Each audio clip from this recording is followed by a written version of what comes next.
Okay, so this is the pictures in this very helpful Patterns Fashion of 5 book. I will put the link in the box below and on my website where you can buy this from. You can now buy this new from the UK. There's only one place you can buy it from.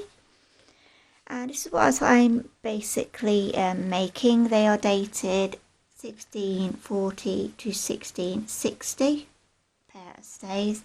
I quite like these and I like the way they flare out. It's a bit different. So anyway, I'm not going to show you too much of that. So just wandering over here.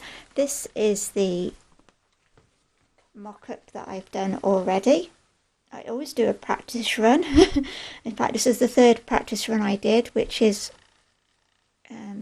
quite good for me because usually I do about 4 or 5. So I've just been going ahead with that, so you can sort of get an idea what it will look like.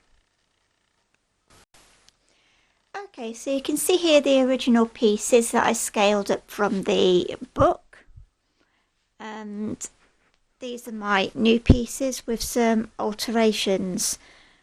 One you will see is here.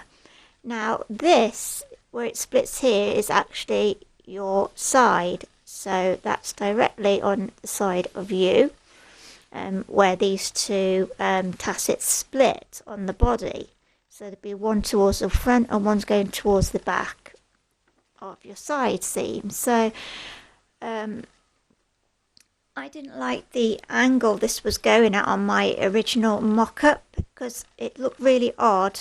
As this one's going up, this one continues around to the side back going up, and then suddenly this one goes down, and to me that looked really odd, so I've changed the angle. I'll just put that over that, and then you can see what I've done to it. So now it's going down, so it now follows the line of that one. You can also see the alterations I've had to do, put some seam allowance on it as well. I found out I only really needed seam allowance on the sides, and I needed to make these longer, and I needed to bring this out, and I straightened it off a bit as well. So it's quite a bit of difference from the original. The back here you can see I've had to bring it out a little bit more. That's my seam allowance. I also, on here, this is where it finished, I had to bring it down to finish here. Again, it depends on your body shape or how much longer or shorter you are in certain directions. But this is basically, you can see some slightly little drastic changes here and there. I might still have to take some off this on the strap yet, but I thought I would leave it at that for now. I've marked out on my boning channels. I'm going to use 5mm boning, which is on order at the minute, and marked out where the trim will go. So a lot of planning involved here, but hopefully this will be it. Okay, so next up I've got my pieces cut. I'm using this nice yellow satin. It's like a Duchess satin, but a bit thinner, that I used on my Disney Snow White skirt. I thought it was quite nice to use as I've got some left over, and a cotton canvas. And I'll put all the links in the box below on my website, where I got all this stuff from. So right now I'm just tacking the pieces together, so making sure they're all one piece. This is slightly overlapped a bit longer. That's just in case I had a bit of movement when I was mounting this, so it's just a little bit of an overlap there. It will be cut off later. So that's a bit of a tip there. So I'm doing the same on both. Make sure obviously you cut your opposites, because this fabric has got a shine, so it's not the same both sides. So make sure you cut opposites. Famous last word for me. So yeah, just mounting them to make sure that they're basically treated as one piece. You want to be careful because you don't want to get too many wrinkles in this. You want to make sure it's perfectly flat as a pancake or a sheet of paper, whatever. So I'm just going to do that now, and then we'll go on to the next part.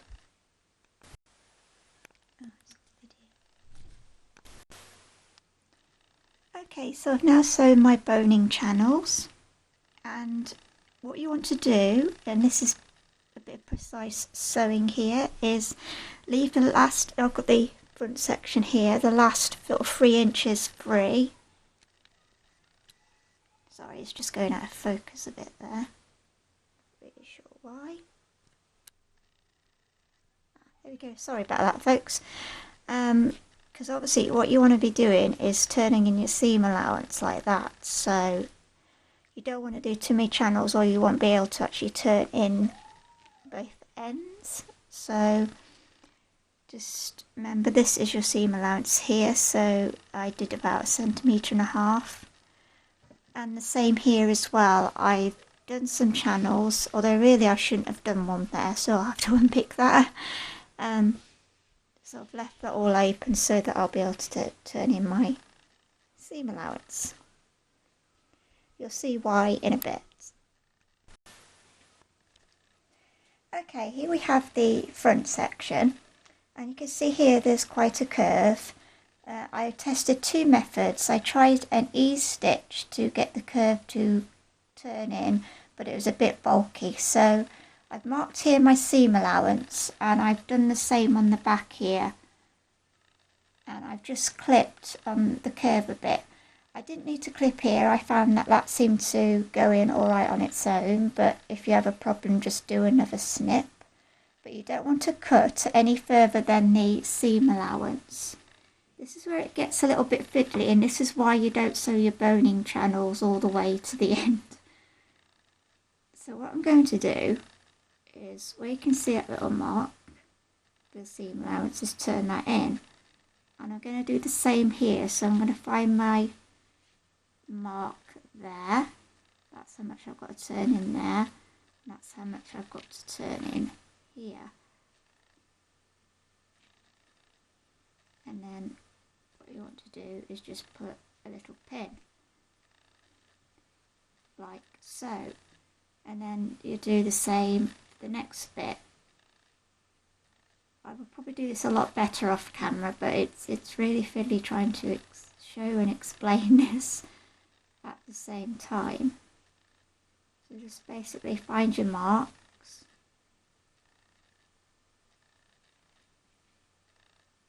As I say, I will do this a lot better when I've stopped filming. It's really just to show you what I'll do, and then I'll show you when I've actually done it properly. So you just basically keep turning in and turning in like so until you've got a very neat edge, and you'll do that all the way down to there. So I'll come back in a minute when I've actually done that properly.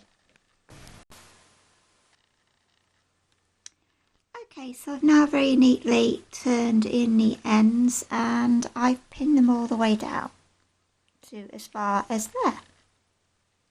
Next I'm going to get some thread, and I'm just going to do a running tacking stitch on the edge just to hold it there so I can take all the pins out. Okay, so I've now run my little row of stitching on the very edge.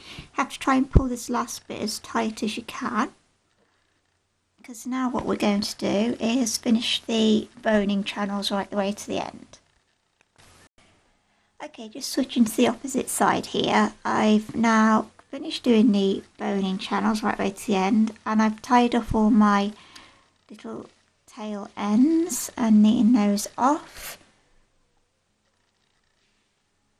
So the next thing to do is actually to start inserting the boning, which I've started doing on the other side here.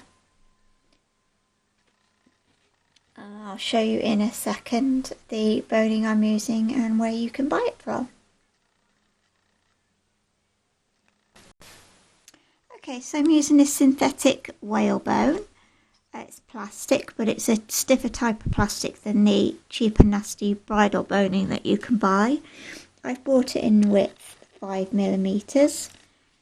You can iron this, but I imagine you should put a cloth over it first, because I mean it does come in a coil. So I'll just bring you over here.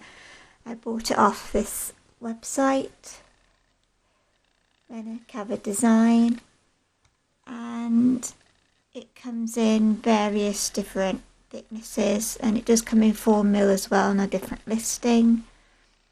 And you can buy it in lengths and widths. So there we go, that's what you need to buy your boning. Okay, so I've now cut my boning. You can just use your ordinary household scissors, don't use your best sewing scissors. And you want to leave a gap from the top. Now I'm going by the yellow because obviously I need to cut the canvas down later, so go by the yellow. About a centimetre from the top and bottom, because you're going to be putting a binding on after, so you don't want to cut it the whole length. And next you'll need to file the ends down and smooth and round them off. So I've just got this handy little file here, and you don't want them sharp because obviously then they'll damage your fabric and they'll probably poke through at a later date. So I'm just going to go ahead and do that. And basically just cut the lengths, leaving that distance of a centimetre at the top and bottom. You can see here I've cut these.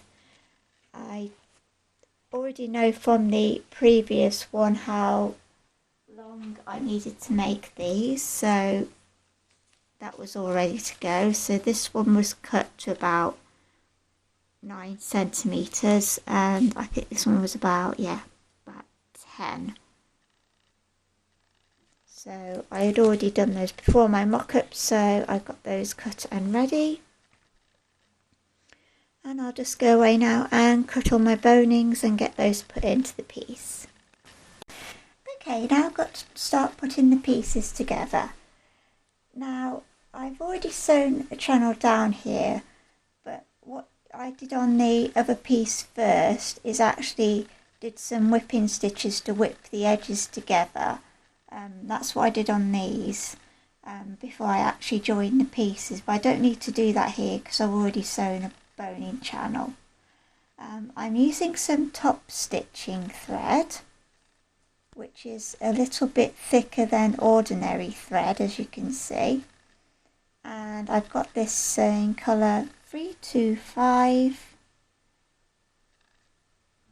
and that's Gutermann Make. And it was quite a good match for this actually, it's a really good colour. So again, this is top stitching thread and it's a lot stronger. I wouldn't recommend using ordinary sewing thread because you've got to have a lot of tension and pull on this when you lace it together. So we're just putting the good side to the good side and going through. And just to start it off, I just like to go forwards and backwards a few times to make it a really strong holding point at the top. So bear with me, because the thread's a bit thicker as well, it's just a little bit more fiddly pulling it through.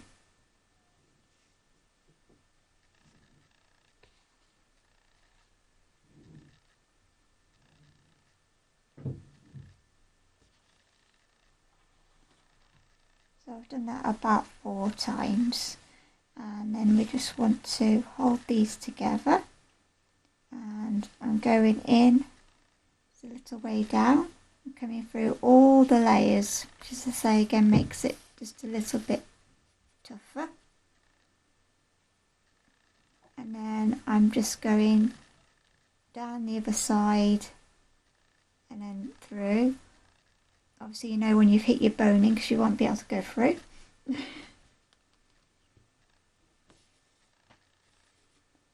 pull it, and then just to the other side a bit, and then out. And to the side, and then the other side. All the way down to as far as you'll need to go.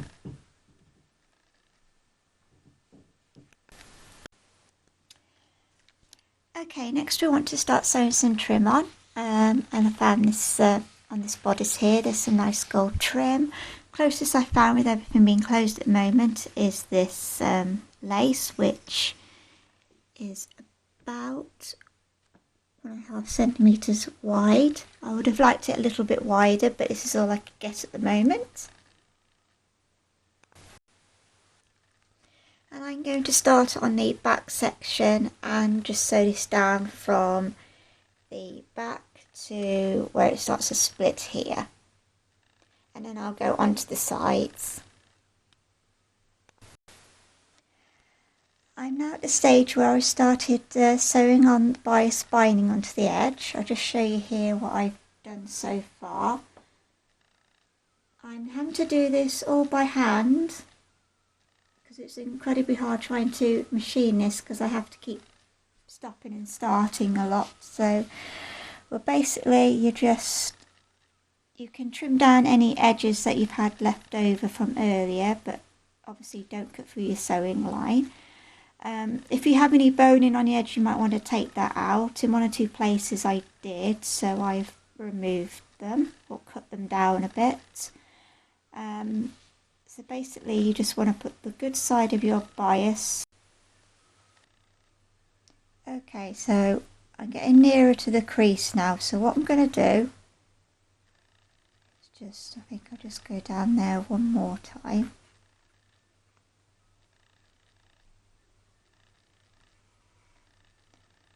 Not quite there. Right, I'm going to come up.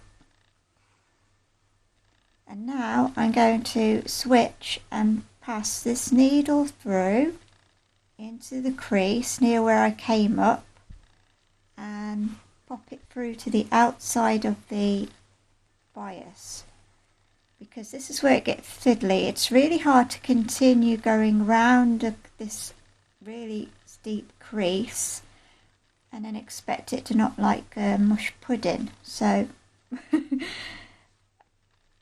this is where it gets really annoying and really fiddly. But trying to hold the thread out the way, I just put that down a second. What I do is try and hold it there, and you want to come above where you've cut there, so you want to just work above that a bit. And then at the same time, you're trying to hold down a bit of the other side, just leaving a little bit of excess here. Don't pull it too tight because then you'll have a bit of a problem. As you can see, this is really hard to explain. This is something that you have to work out by yourself.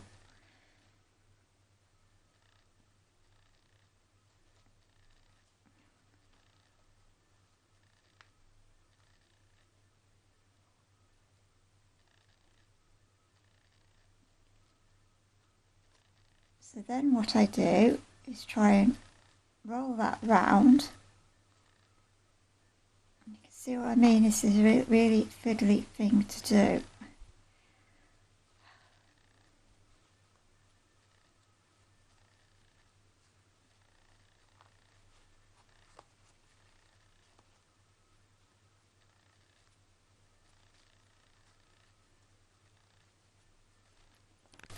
Okay, so I'm trying to hold, I've folded this over, so I've gone one stage ahead, and I'm just really holding this really tight, and I'm taking a bit of the fabric and I'm trying to grip a bit of the bias on the edge, but it's easier said than done.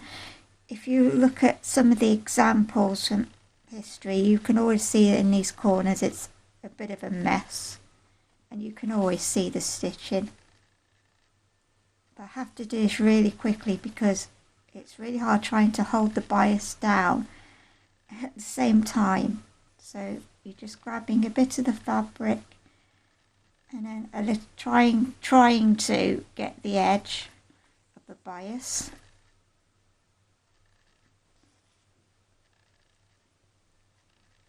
But as I say, trying to do it without showing any stitching is really hard.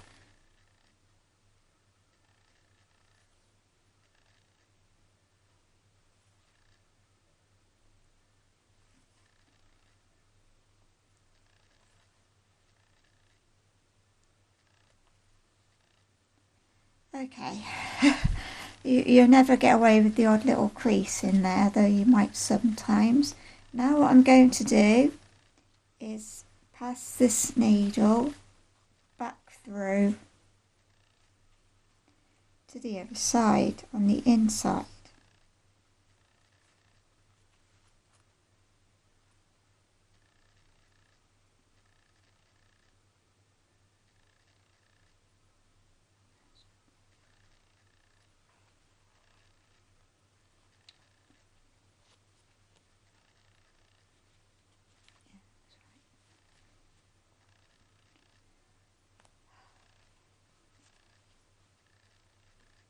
Yeah, I got it. Sorry folks, I thought I hadn't got it then. Okay, so now we've gone back to the inside and we're just going back down again in a straight line. It's exactly where I started off on the other side of these.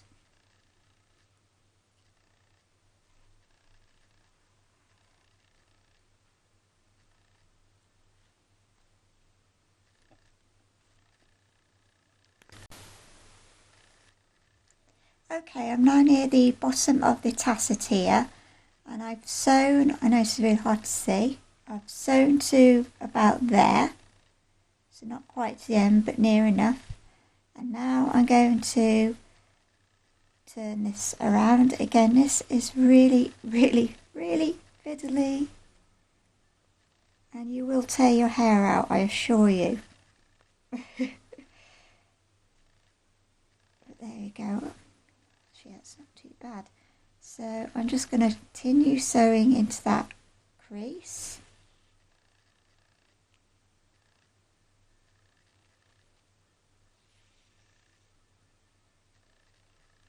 Very delicate little hand stitches.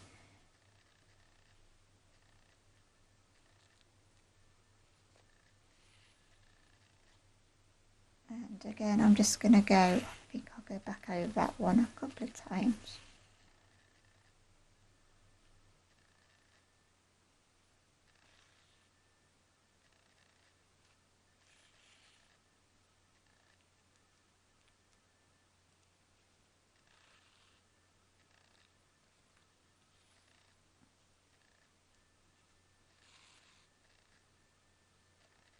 And towards the end, I go back over it a couple of times as well.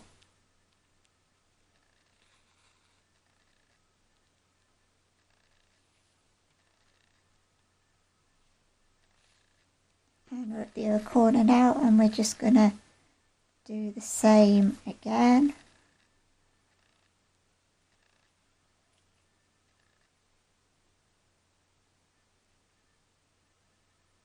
So you can push it in just a little bit if it helps, just a tiny bit.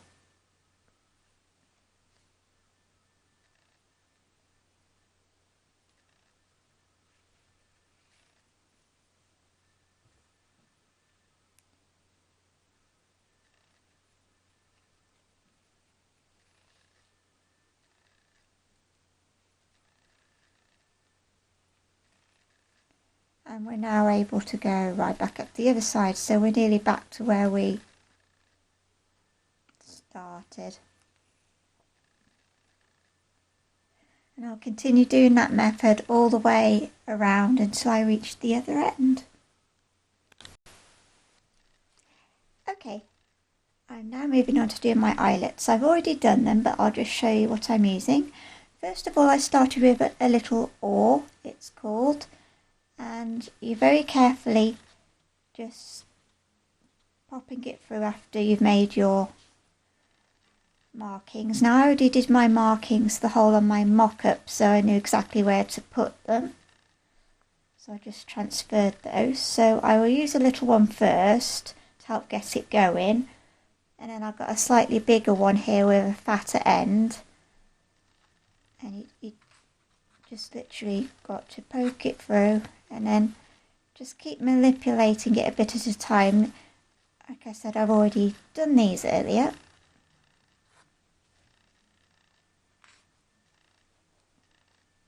So you just want to widen the hole. You don't want to go cutting the holes because then you weaken the fabric and you cut the threads, and eventually your fabric will just tear up the entire strip. So next we want to do is thread up a needle, and I'm using that same thicker top stitching thread. Do not recommend using ordinary sewing thread. This is much better, and it's the same sort of thickness that they used on the authentic examples. So I'm just going to come up here, something like 5mm away from the hole, and then I'm going to go down in the hole. Underneath, I am be holding this with my fingers slightly tight, and then I'm going to do another one over here. So basically I'm just doing like a crisscross star thing. So again, I'm just holding that tight underneath whilst I go to the next one on the other side.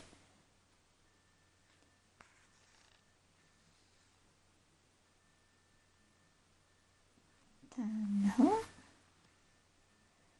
and then up here on the other side.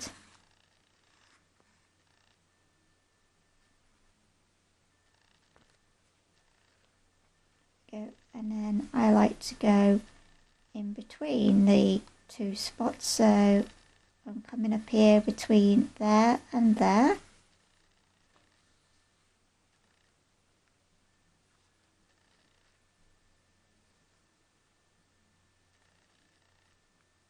And then I come up halfway between those two little points. This is just my little method. You probably might have your own. You might want to start going from there to there, but I found that a lot more difficult. I found it easier if you fill in every now and then, because it's quite hard trying to keep this uniform as you go around.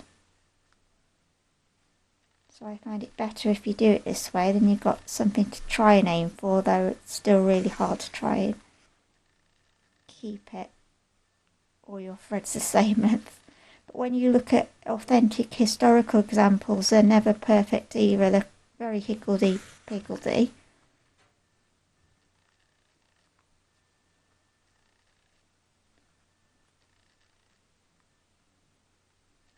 So everywhere there's another little gap, I try and fill that in.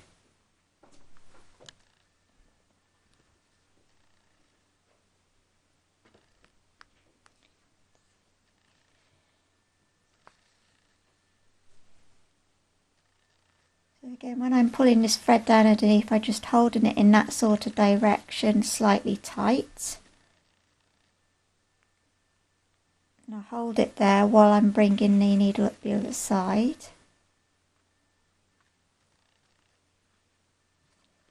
And there we go. I've sort of finished that section, so then I'll move on to the next quarter.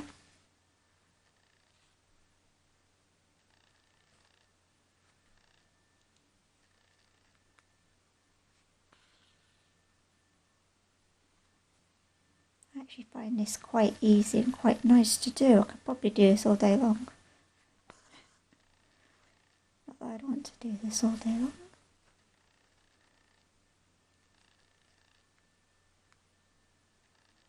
But there we go, that's the general method, and then I will, when I've done this, I will start there.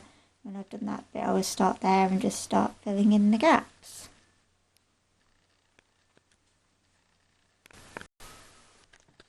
Okay, so I've now finished doing all my eyelets. I've done the holes for the straps as well, and I've sewn on the final bit of lace across the top there.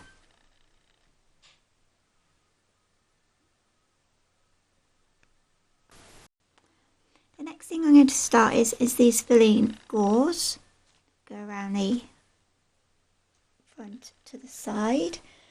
And these are my original pattern pieces. One is slightly smaller than the other.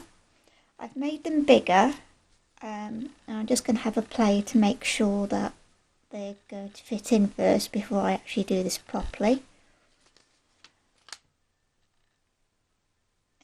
So I'll back to you in a second. Okay, here I have my triangle gauze. These are the bigger ones that go towards the side back. Now I've cut one of each. One is the outer and one is the liner. And mine, for my measurements, are approximately 10 centimetres high. And going from end to end on the length, about 9.5 centimetres. Now you have to make these a little bit bigger for seam allowance. And here I've got the outside the fabric, so I'm going to fold it in and I'm going to iron down a crease mark and do the same on the other one. So I shall just bring it to the ironing board and I'm looking for about 1 centimetre. Any less than that I found was a bit fiddly to try and iron down. So that's why I've added a lot more on than I probably need to.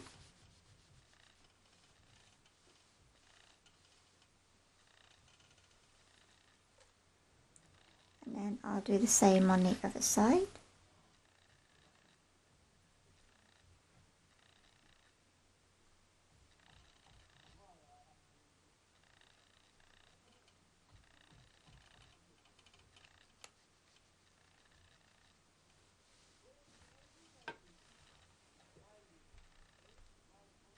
Okay, and then I'll do the same on the other one. Obviously, if you've got a good and a bad side, remember to fold it towards the bad side.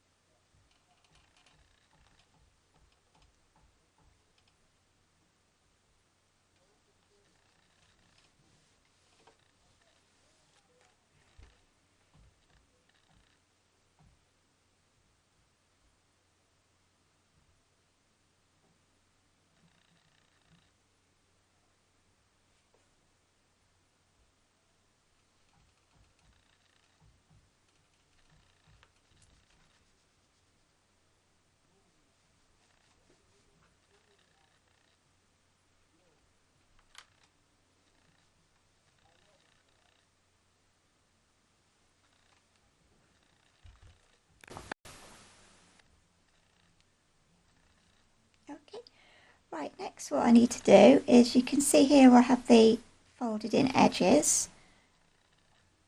I'm just pinning them together, but I'm not going to pin towards the top because I want that free to fold in at the end. So I'm just lining them up and creating a nice neat edge there. And then I'll just go to the other side. Now you want to pull this reasonably tight, but not so tight that you stretch it. So if you've worked this out right, your crease line should more or less match up. It's a little tiny bit fiddly, as you can see. You don't want it to end up too slack, which has happened to me in a couple of times. I'm practicing. As you can see, it's pretty fiddly trying to do this quickly.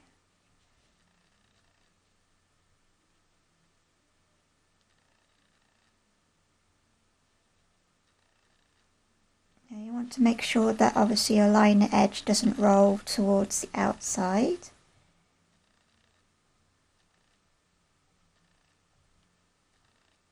See, this is what happens. If you pull it too tight there, you can see there's quite a bit of tension on that, so you might have to just loosen it a little bit, even though where you ironed it, but it'll be alright.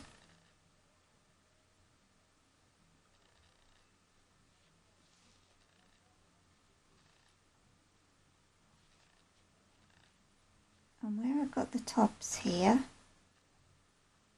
I'm going to open it out and then flatten that down about a centimetre-ish. And then this is where it gets even fiddlier, as you want to open at the top and then fold that down as well to about the same height. As you can see, this is where you start tearing your hair out a bit. Yeah, fold that in, and then fold that bit in. So I'm just going to put a pin there because it drives me nuts otherwise, trying to hold that at the same time. So we'll go back to this, we'll fold the top in, and then we'll fold that in, and then we'll fold that in.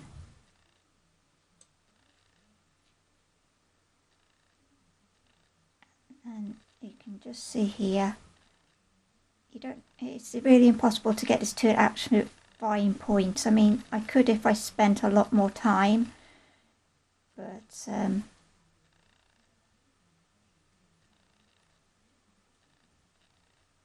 not really too bothered. I think I could actually pull that in a little bit more, get it more towards a point.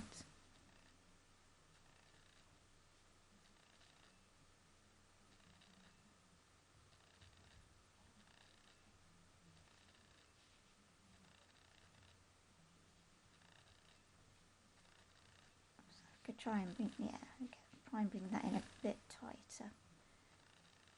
But you're not going to see this anyway, this part, because it will be sewn onto the inside.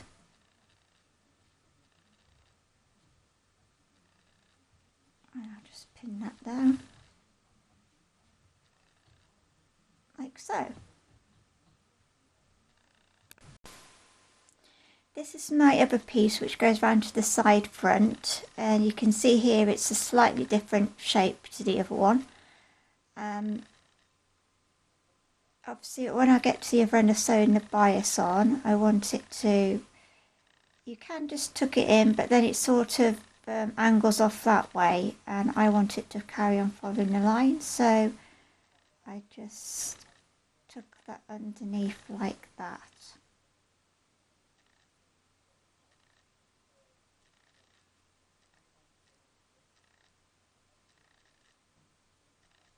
Like so. And then I'm just going to run some little stitches up there, and that will help keep that bit closed. Okay, I'm just whipping these edges together, and I've just come to the end here, and I find it helps if you put a little weight on there just to help pull that in. As I said earlier, not too tight but not too loose, so I just found that helps me. So I'm just sort of rolling that, just this very last bit. And then I'm just taking a bit of the liner with my needle, and then a bit of the underside of the yellow fabric.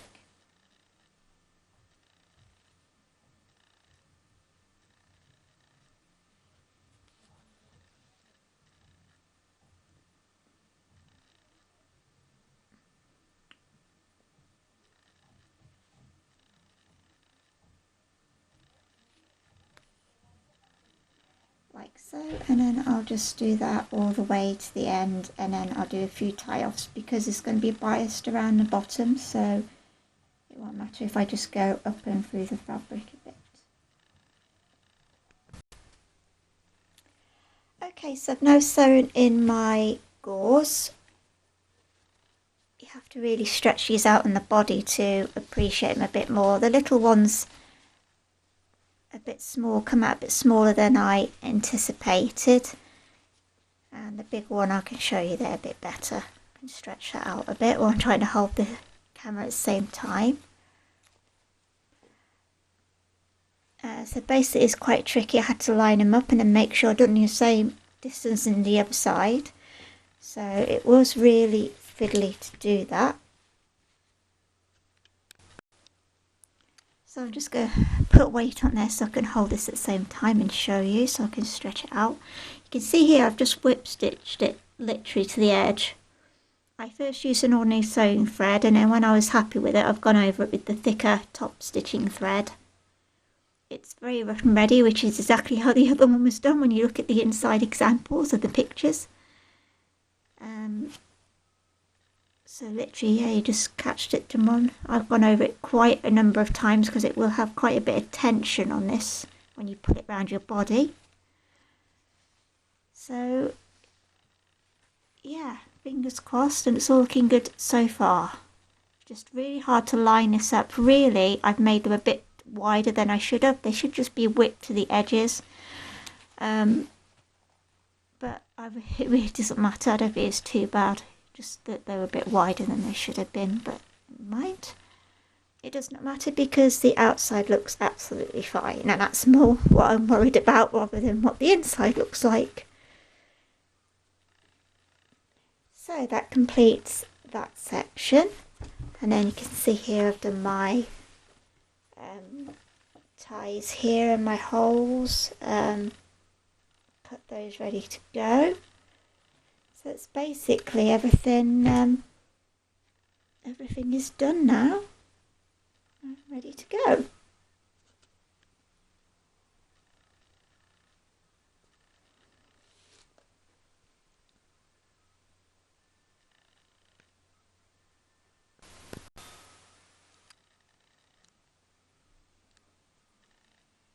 Okay, we're just starting on the stomacher now, which is the front bit that goes down the front to flatten you out. I've gone ahead and I've mounted it onto the liner, the same way I've done the stays, and I've marked out all my boning channels here, and down the middle it has a really wide piece, and my dad has made this piece of wood for me. It goes down the middle, and obviously you don't want to go right to the bottom because we're going to be putting some bias on there. So I came up at least 1.5 centimeters, and this measures just under 1 inch wide. Now obviously your measurements might be different to mine. I'm a lot smaller, so this might be longer, so I think it's a bit pointless me giving you the length. And at the top here we have some boning that's going right across as well.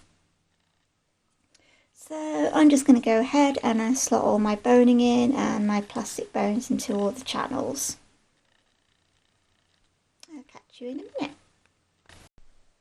I'm now sewing on the lace onto the stomacher. I've sewn the centre front down first, and then I've sewn this one across the top. And now I'm going to sew on the bias binding around the edge. Okay, so this is the finished product, and we just do this really quick turn around just so you can have a little look at it. I'm still not quite happy with the bias binding. I might change it, but we'll see.